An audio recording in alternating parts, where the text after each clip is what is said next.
Assalamualaikum warahmatullahi wabarakatuh.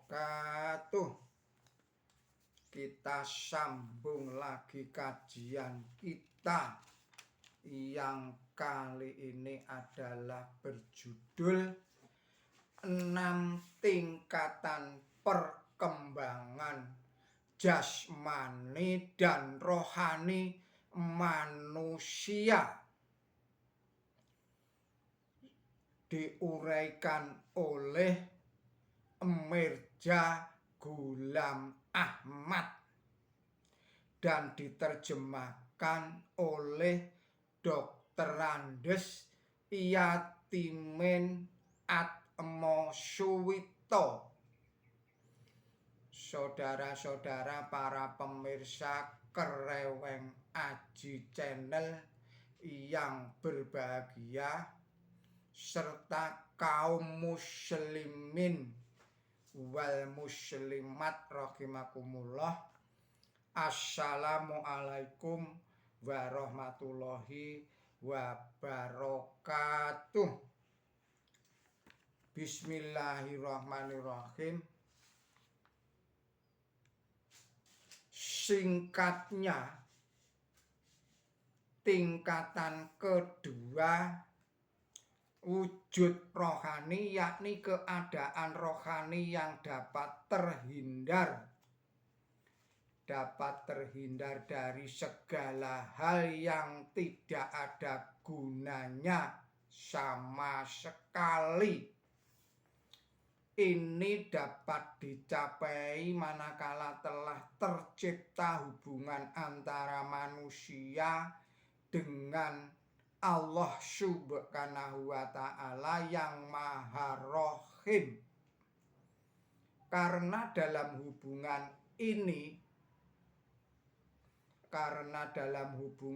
inilah terkandung kekuatan serta daya penghancur yang dapat menghancurkan hubungan-hubungan yang lainnya,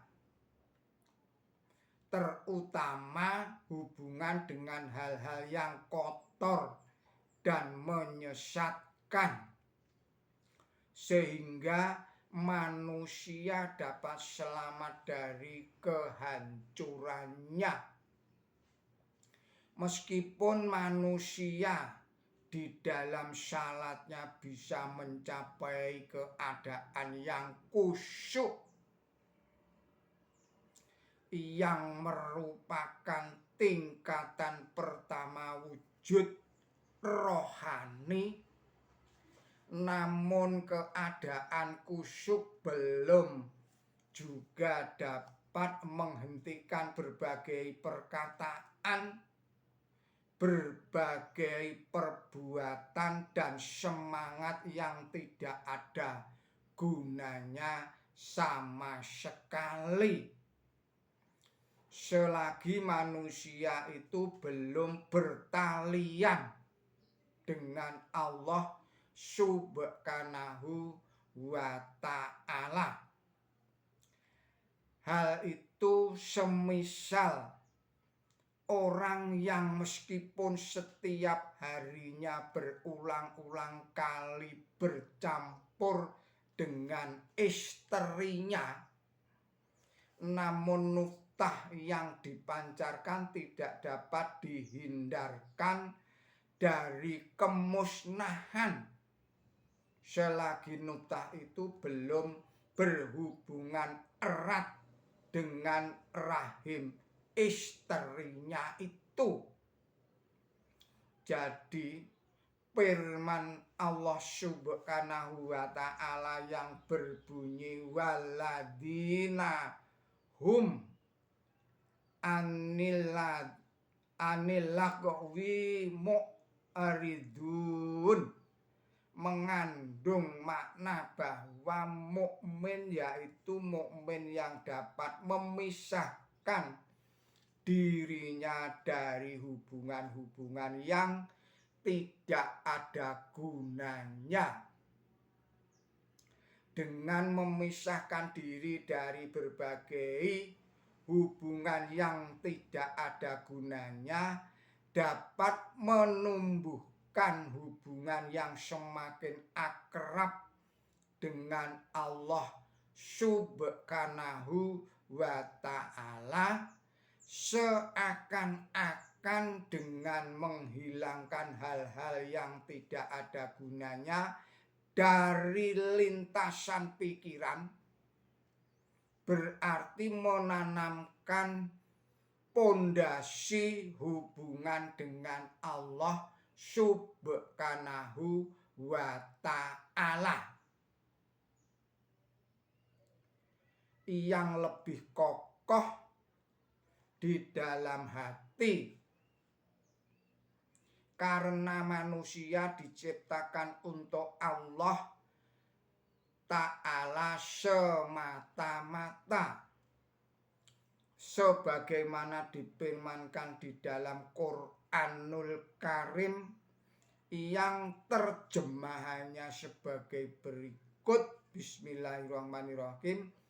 Dan tiada aku menciptakan jin dan manusia melainkan supaya mengabdi kepadaku.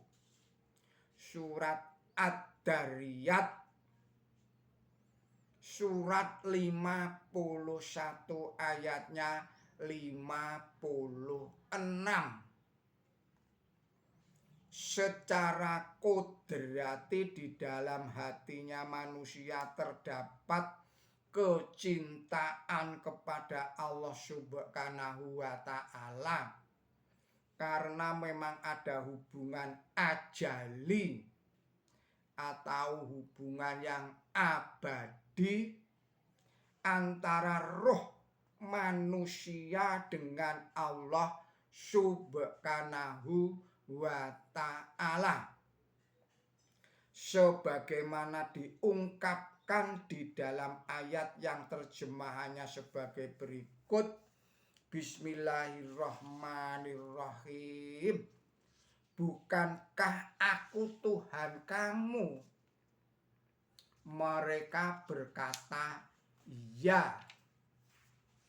Surat Al-A'raf surat nomor 7 halamannya atau ayatnya ayat 172. Saudara-saudara para pemirsa Kereweng Aji yang berbahagia, serta kaum muslimin wal muslimat rahimakumullah, hubungan dengan Allah Subhanahu wa ta'ala dicapai manusia selagi dengan melalui ibadah kepadanya. Taraf awal hubungan dengan Allah Subhanahu wa ta'ala itu ditandai dengan adanya iman kepada Allah Subhanahu wa ta'ala, serta adanya kesanggupan diri untuk menghindari segala perkataan, segala perbuatan, segala pertemuan, segala gerakan, segala hubungan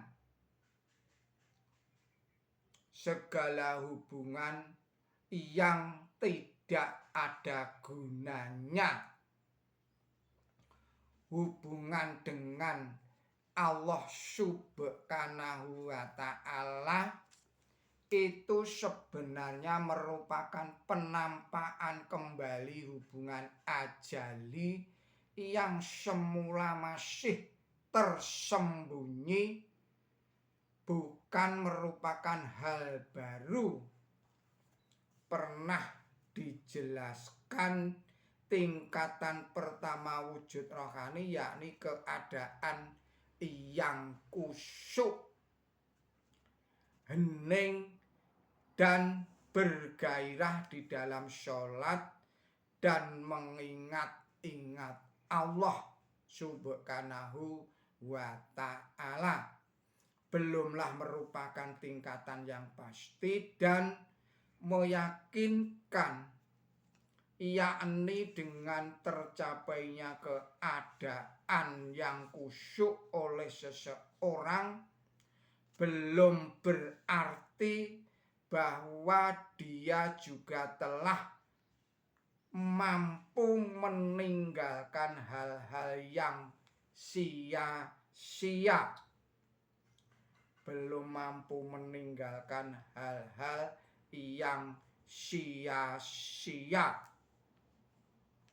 Saudara-saudara, para pemirsa Kreweng Aji channel yang berbahagia, serta kaum muslimin wal muslimat rahimakumullah. Lebih dari itu, dengan tercapainya keadaan yang khusyuk oleh seseorang tidak berarti bahwa dia telah mampu mewarnai dirinya dengan akhlak yang mulia dan kebiasaan yang terpuji. Ada kemungkinan orang yang salatnya khusyuk, hening dan bergairah, namun hatinya masih belum bersih juga dari hal-hal yang tidak ada gunanya sama sekali atau tidak berguna. Mungkin saja dia belum mampu menyelamatkan dirinya dari perbuatan-perbuatan dosa. Karena keadaan khusyuk yang ditimbulkan di dalam hati atau kegairahannya dan kesejukan hati yang diperoleh di dalam sholat, ini bukanlah persoalan yang harus dianggap sama dengan kesucian nafsu. Saudara-saudara, para pemirsa Kreweng Aji channel yang berbahagia, kiranya kita akhirkan terlebih dahulu video ini dan kita sambung lagi pada video-video yang berikutnya. Mohon maaf atas segala kesalahan dan kekilapan saya di dalam menyampaikan risalah ini. Billahi taufik wal hidayah, ihdinas siratal mustaqim. Wassalamualaikum warahmatullahi wabarakatuh.